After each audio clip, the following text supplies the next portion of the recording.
Nesta aula, vamos falar sobre as primeiras explicações científicas do desvio, violência e do crime. Vamos ver quais as primeiras teorias que procuraram resposta para este tema. As primeiras explicações científicas são de cunho biológico e psicológico. Elas procuraram explicações dentro do indivíduo e não da sociedade. Ou seja, para avaliar pelas características físicas e pela personalidade do indivíduo.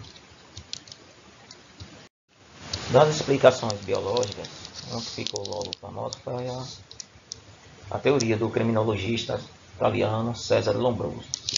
Ele acreditava que os tipos de criminosos pudessem ser identificados por certas feições anatômicas, formato do crânio, da testa, tamanho do maxilar, extensão do braço.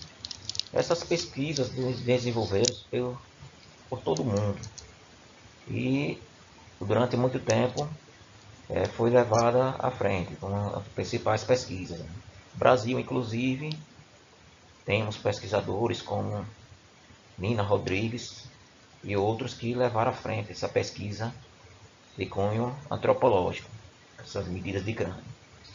E isso levou à percepção de segurança pública, de controle, baseado nisso aí. Vendo pessoas que apresentavam perfis de criminosos. É isso que eles acreditavam, devido a algumas feições de algumas pessoas. Embora aceitasse que a aprendizagem social podia influenciar o desenvolvimento do comportamento criminoso, Lombroso considerava que a maioria dos criminosos eram seres biologicamente degenerados ou patológicos, ou seja, era hereditário já nascia degenerado devido à sua origem, ou eram doentes. Essa doença provavelmente seria hereditária nessa visão de ser, nessa interpretação. Mas ele não, como deu para ver acima, ele acreditava que a aprendizagem social podia influenciar. Só que no caso dessas pessoas, a influência maior seria pela genética. Bom, dentro dessa teoria também, acreditava que essas pessoas com esses traços de criminosos, eles não tinham desenvolvimento social igualmente a todos. Ele ainda apresentava muito da questão primitiva. Por isso, como ele botava como degenerados, né? Então, seria uma raça degenerada, ou seres humanos degenerados, não teve seu completo desenvolvimento social e igualmente a toda a sociedade.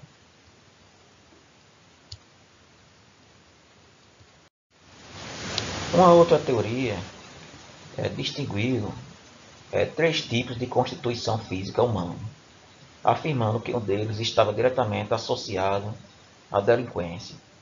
Esta mesma teoria atualmente é utilizada na educação física, até na saúde, para falar os tipos físicos. Porém, essa interpretação, além de dizer o tipo físico, eles querem associar esse tipo físico à criminalidade, associando principalmente as pessoas mais fortes que teria esse perfil que estaria destinado a ser violento, ser criminoso. Então, segundo esta teoria, os indivíduos musculosos e energéticos, chamados de mesomorfos, são mais agressivos e propensos ao contato físico, e por isso têm mais probabilidade de se tornarem delinquentes do que os magros, ectomorfos, ou gente mais carnudas, obesa, endomorfos. Esta teoria foi também alvo de amplas críticas, ainda que houvesse uma relação global entre o tipo de constituição física e a delinquência, tal não provaria nada acerca da influência da hereditariedade. Mas também ela deu vez a muitos programas de controle social e muitas ações erradas, levando isso em conta. que dá um viés de raça perigosa, de indivíduo perigoso pela sua aparência física. Então, muitos erros no policiamento, de abordagens, são levados por essa crença, essa teoria que foi levada há muito tempo. Então, tem uma base científica até para os erros no momento da abordagem. Outra crítica é simplesmente porque pessoas com a complexão física musculosa podem sentir-se atraídas por atividades criminosas na medida em que estas permitem exibir o seu poder físico. Ou seja, se um indivíduo se envolve em brigas e ele tem uma complexão física, ele tem a tendência a ganhar. E isso pode fazer com que, com o tempo, ele não evite ou passe até a gostar de brigas e daí ele adquirir essa violência pelo seu atributo que ele tem natural. Porém, não quer dizer que simplesmente por ele ter uma maior complexão física, ser mais forte, que ele vai ser violento. Assim não teria cientistas, padres, pessoas com complexão física grande sem agir de forma violenta. E não é obrigado também que todo mundo que tenha um maior potencial físico seja um atleta, ou seja um criminoso. Né? Então, vai muito da pessoa, da convivência. Então, é isso que as críticas que levaram isso aí, para ver outras causas que podiam levar essas pessoas com a maior complexão física à criminalidade. Outro tipo de explicação são as explicações psicológicas. Essas explicações centram-se em tipos de personalidade. Hans Eysenck, em 1964, sugeriu que os estados mentais anormais seriam hereditários e poderiam predispor um indivíduo ao crime ou criar problemas no processo de socialização. E também essa teoria está indo pelo lado individual e vendo genética, hereditariedade com predisposição à criminalidade, quase que inevitável para o indivíduo que tem essa genética, esse perfil genético, deixar de ser um criminoso. Estas teorias levaram a muitos estudos, principalmente quanto aos psicopatas, sociopatas, que encheram vários filmes, podemos presenciar vários filmes sobre esses tipos de personalidade e de criminosos. Só que vem falando aqui, alguns autores sugeriram que uma minoria de pessoas desenvolve uma personalidade amoral ou psicopática. Os psicopatas são introvertidos, personagens sem emoções, que agem impulsivamente e raramente têm sentimentos de culpa. Então, esse foi um tipo de personalidade que foi colocado como criminoso, que foi muito abordado pelo cinema, pela TV, pela mídia. Porém, uma das coisas que vamos notar aqui é que eles estão colocando todos os psicopatas como criminosos. A seguir, vamos ver que isso não é bem verdade. Vamos ver crítica a respeito disso. É verdade que indivíduos com características psicopáticas cometem, por vezes, crimes violentos.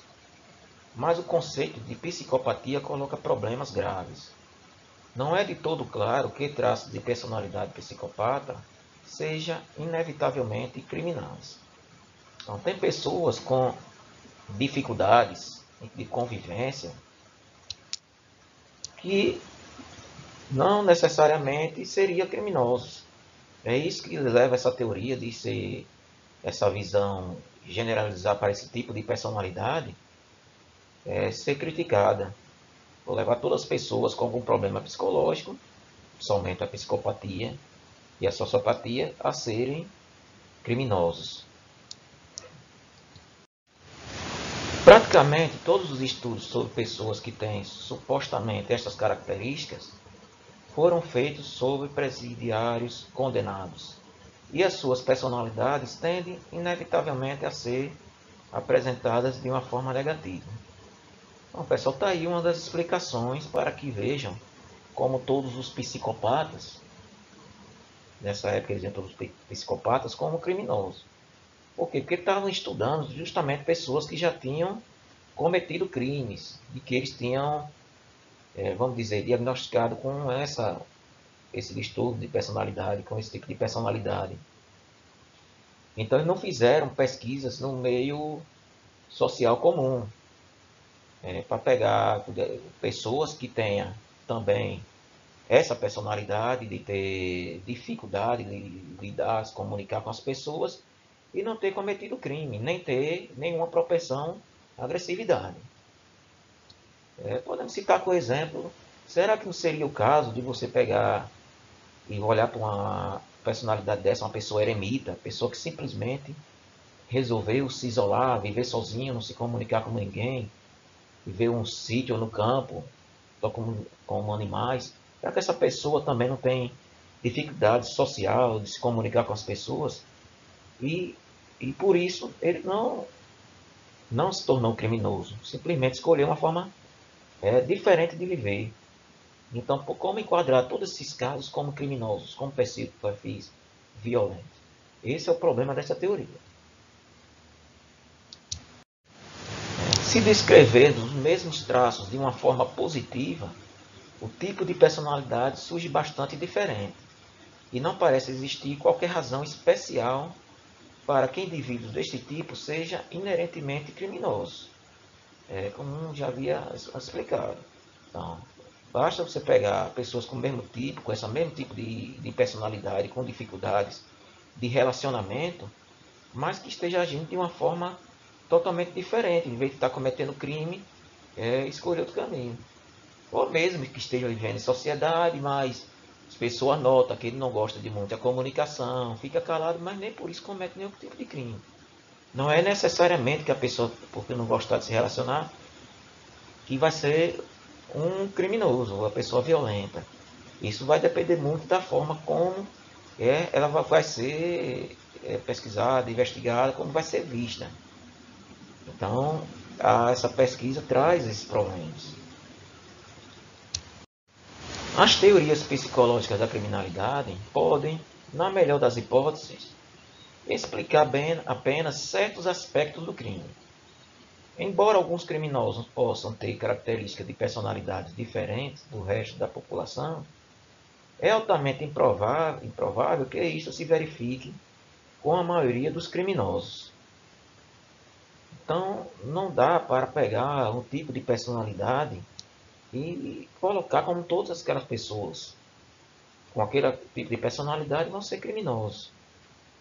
Ou mesmo traçar, como os psicólogos podiam traçar, determinados tipos de personalidades e querem enquadrar todos com crime. Então, hoje, é altamente recomendável que todos façam análise, que de alguma forma nós temos dificuldade com algumas coisas dessa vida. Então, será que todo mundo que faz análise tem distúrbio de personalidade e esse distúrbio vai levar a pessoa a ser violento, criminoso? Dá para perceber que é claro que não, pessoal. É claro que não. Por isso, muito cuidado com essas teorias que levam a uma certa verdade inexorável. Portanto, há crimes de todo tipo, e não é plausível supor aqueles que os cometem partilham algumas características psicológicas específicas.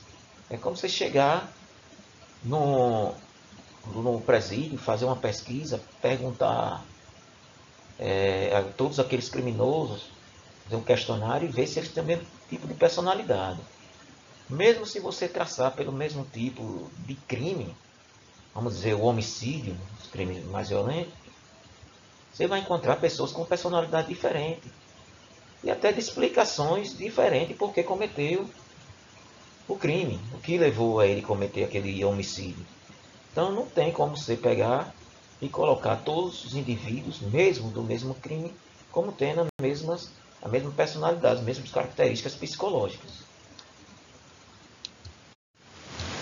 Tanto a abordagem biológica e a psicológica A criminalidade pressupõe que o desvio é um sinal de que algo de errado se passa com o indivíduo.